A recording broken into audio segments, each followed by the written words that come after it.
ولي رادهم درا ولي كرم الجنبا أقاسني الحنان من كيد من خلا وسالكنا للخل لي بر ما ينبى ربا وادي وأغناني وأكرم به ربا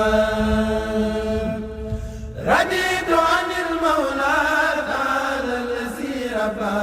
وادي وأغناني وأكرم به ربا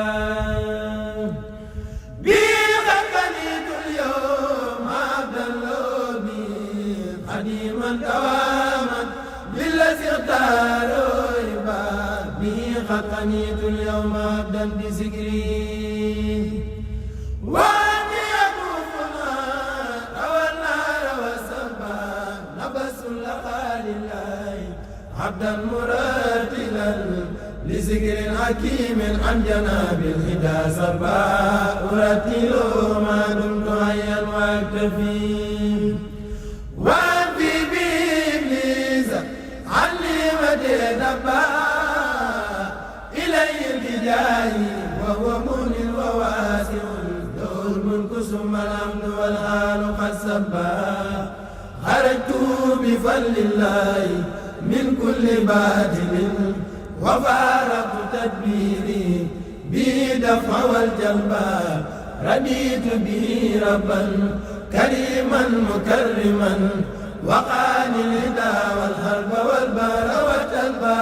جزائي على المولى بردي ذوي الفراق ولي وجه مالا بتسخيري سلبا نويت نارنا لتوبى باسمي وأودعت جسمي وأودعت الخلق نويت نارنا لتوبى بإذني وأودعت جسمي وأودعت قلبا إلى الله والمختار رجعت مما لا عبادات لزياد رب الورى الباب مرامي يؤتيني رب مخدم خديم له ملك عوسخ والخربان نجاتي من الأعداء والبار والبلاء غريبا وحيدا من عزيز ملا الجربان. Ici, il est venu présenter aussi sur cette même délégation. Là, ici, c'est Seigneur Ahmadou Mbacké. Lui aussi, c'est le petit-fils de frère cadet de Cheikh Ahmadou Bamba. Voilà, donc là, c'est un ancien ministre de la République du Sénégal qui est venu de la France pour accompagner la caravane. Ici aussi, c'est un Cheikh Khadim Fall. Le Cheikh Khadim Fall, c'est le petit-fils de Cheikh Ibrahima Fall, c'est-à-dire le grand disciple de Cheikh Ahmadou Bamba. Voilà, donc ceux qui sont venus, il y en a des femmes qui sont venues, des petits-fils de Cheikh Ahmadou Bamba. Il y a aussi les notables de Libreville, les chefs de Daïra et les autres et la communauté qui sont là, qui vont voyager avec nous. Les excuses de Monsieur le ministre, qui aurait voulu être là, vous accueillir et vous souhaiter une bonne route. Malheureusement, il a dû aller rejoindre le président de la République à Franceville et il ne pourra pas donc être ce matin. Il m'a demandé de le représenter ce matin avec les conseillers derrière moi pour d'abord vous signifier que cet acte, ce matin, on veut le poser pour marquer le départ, le nouveau départ que le ministre souhaite avoir avec les Mourides, avec le peuple sénégalais et avec la caravane touristique qu'il a mis en place, faire en sorte que la caravane touristique et le pèlerinage soient vraiment deux faits importants pour le peuple gabonais et pour le peuple sénégalais, et notamment les Mourides. Il veut vraiment que ce nouveau départ fasse en sorte que la mémoire de Cheikh Ahmadou Bamba soit respectée et honorée, et faire en sorte que véritablement l'expression de la grande fierté que le Gabon a pour avoir accueilli le cher Aminou Bamba s'exprime à travers ces deux événements importants, que ce soit la caravane touristique du Gabon, le pèlerinage de Mayumba.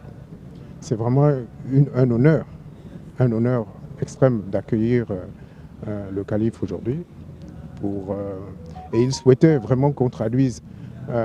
vraiment l'importance et la suite qu'il donne à son voyage vers Touba. Et c'est pour ça qu'il nous a demandé d'être présents pour vous souhaiter une bonne route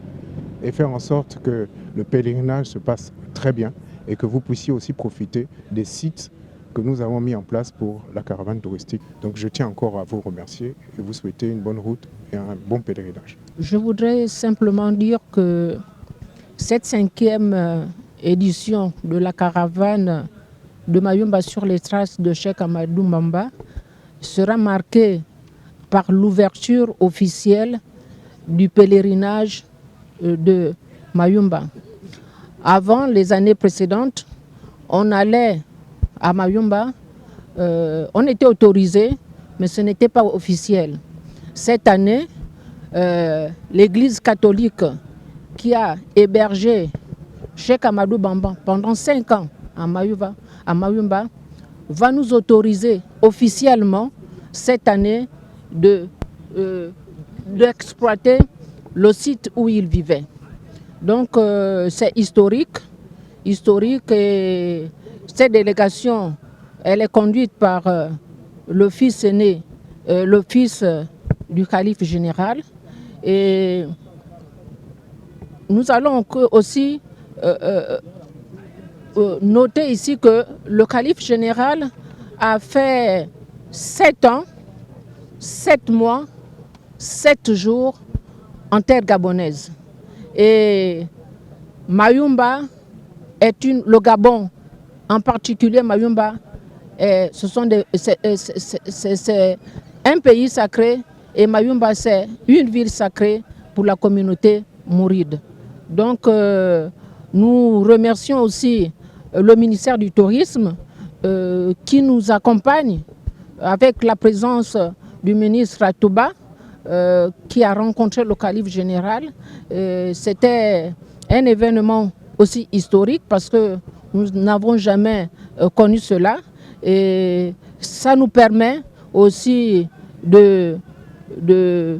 développer le tourisme religieux en terre gabonaise à travers la caravane sur les traces de Cheikh Amadou Bamba. Je vous remercie. jërëjëf maanaam sëñ bi maanaam ñoom comme ni ñu ko waxee mooy moom mi ministre bi yebal ñoom lañ doon liggéeyal ci weer yi yëpp ci loo xam ni luy jàppale liggéey bi rek ak luy feeñal mbirum sëñ bi ndax sàkk woon nañ ci njiiti réew yi Gabon nu ñuy def ba barab yi sëñ Touba nekkoon ñëw ci loxoy murid yi ba loolu xam ne xañoon nañ ko ci benn barab loolu ñu mën ko koo delloo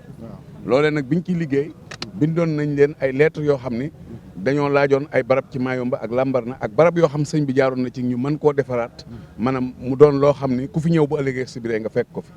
loolu nag moom moo sababoon ministre bi nga xam ni moom moo ko yebal ñëwoon Touba ci semaine ba la ñu génn seet si sëñ bi àndoon na nag ak évêque bi nga xam ni moom moo yilif église muy laa bi nga xam ni maanaam ci la Mayumba dépendre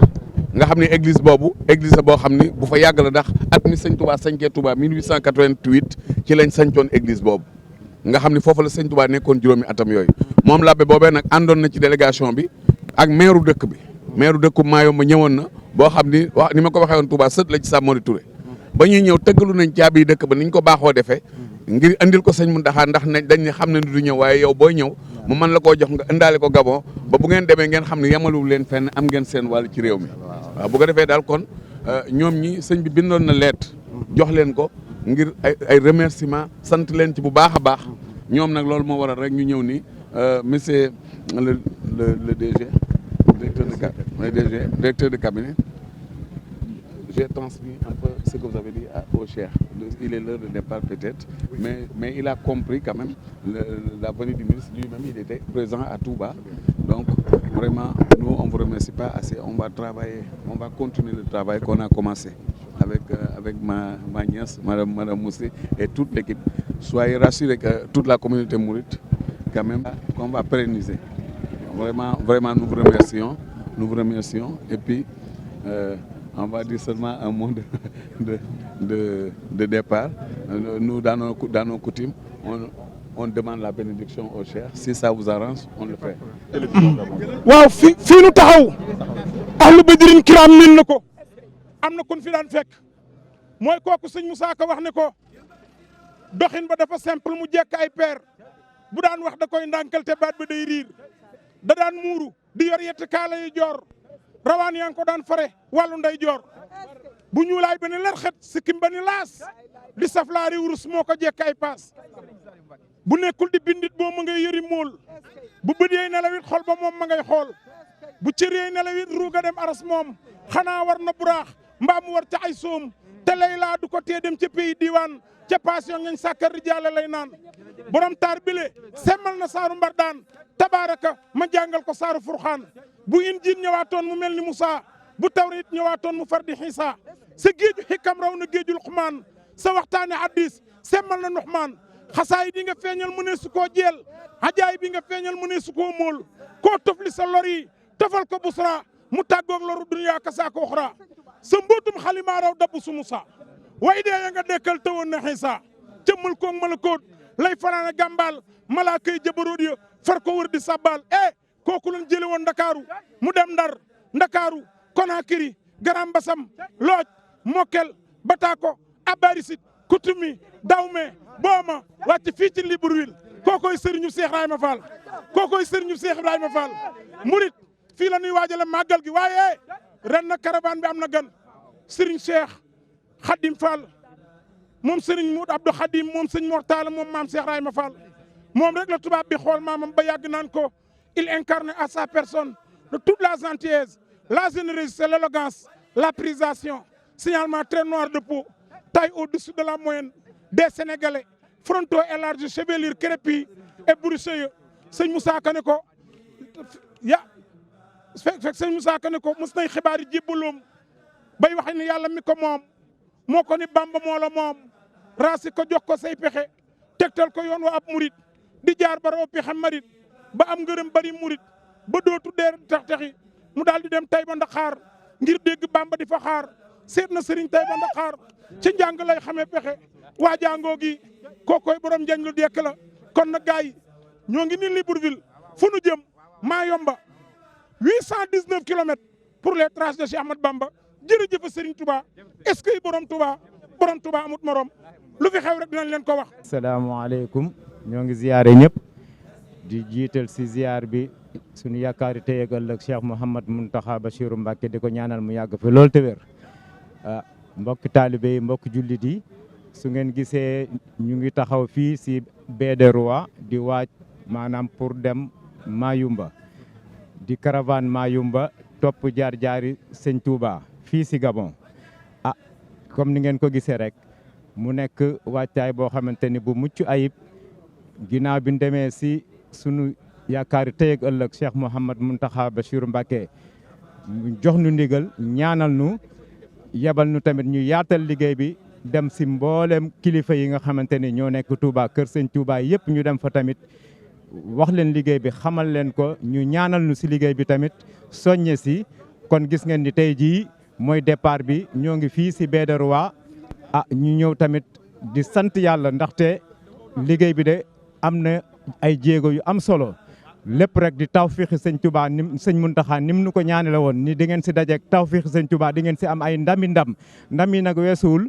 tey jii bu ngeen gisee caravane bi nii ministre du tourisme moo ñëw nii moo ñu recevoir fii nii ñëw di tàggatoo ak ñun di ñu souhaiter bon voyage kon wax dëgg yàlla jàpp tamit si liggéey bi jox nu ay bus ñoom wax dëgg yàlla kon ni ngeen ko gisee woon rek ñu def délégation fii jóge fii dem ba Touba dem ziyaare sëñ bi yóbbul ko ay tawfiix yóbbul ko tamit li nga xam ne mooy caabi Mayumba kon gis ngeen ni liggéey bi wax dëgg yàlla am na tawfiix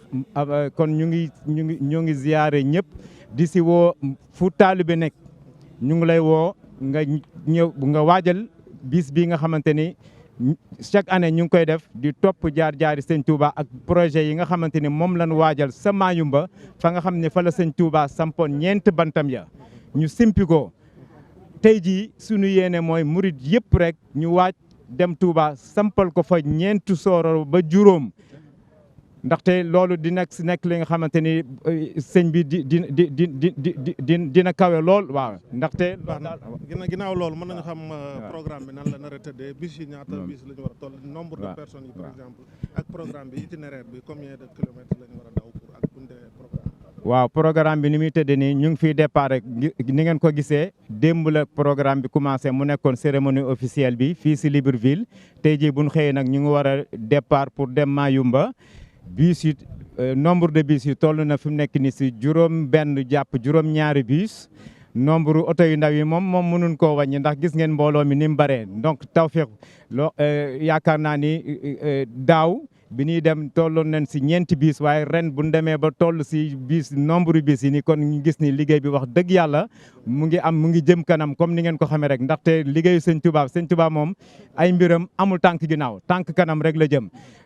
distance bi tamit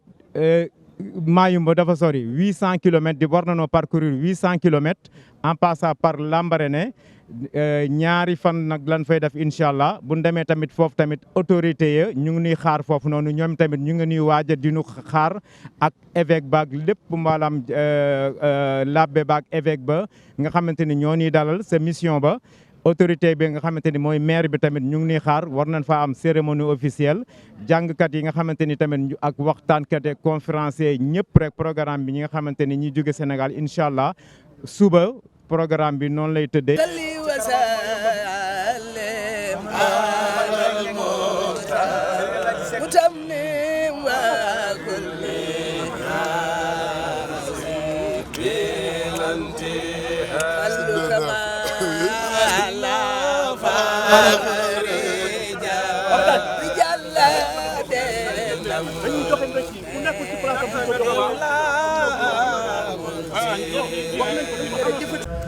wali raadam duran wali karamal janba axaasani al anan min kaydi man xala wasaaraka naaril xilli li barma yumba